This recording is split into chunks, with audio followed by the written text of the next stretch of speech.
C'est l'histoire d'un repenti. Le film commence au moment où il redescend dans la vie normale, il quitte le maquis et il va dans le film à la rencontre d'un couple. Enfin, on devine à un moment que c'est un couple. Il a quelque chose à leur dire, mais on ne comprend pas très bien ce que c'est.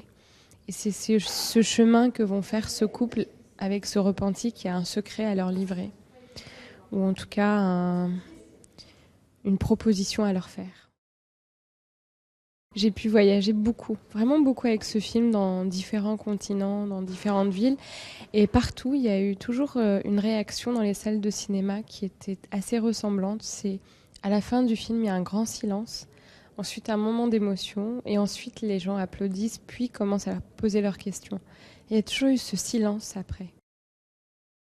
C'est un espace en plus de gagner. C'est des pays qui ont une relation historique et même culturelle avec la France, qui fait cette francophonie. Et parfois, c'est des pays avec des relations avec la France et la francophonie très sereines et parfois beaucoup plus compliquées, même violentes parfois. Mais le fait que la francophonie, enfin ces trophées, soient organisés par des personnes, donc c'est des initiatives personnelles. Pour moi, c'est important parce que ça devance les politiques. En fait, c'est une vraie proposition d'un espace de liberté, d'expression, de visibilité pour les films. Et donc, oui, c'est important aussi. En Algérie, on parle très souvent de la langue berbère, de la langue arabe. Il y a beaucoup de difficultés avec la langue arabe, aussi le fait que le berbère devienne aussi une langue officielle. Mais il y a aussi beaucoup de difficultés avec le français. C'est-à-dire, c'est une langue qu'on connaît et parfois on a envie de revendiquer plus nos origines.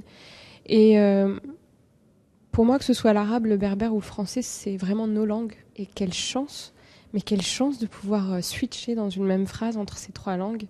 Et bah, c'est une chance. Enfin, de toute façon, avoir toujours une langue en plus, c'est aussi s'ouvrir à une culture en plus.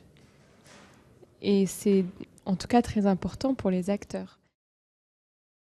J'ai joué dans une pièce de théâtre avec le metteur en scène Tim Supple et je jouais en arabe classique, en anglais et en français. Et c'était un spectacle qui durait 7 heures. Donc, on nous demandait toujours, bon, cette scène, tu veux la jouer en quelle langue? Et je me suis retrouvée à toujours jouer le français dans la comédie, dans tout ce qui est... Je viens de la comédie déjà à la base. Voilà, moi, ça a été ça pour moi au théâtre. Ça a été une langue pour la comédie.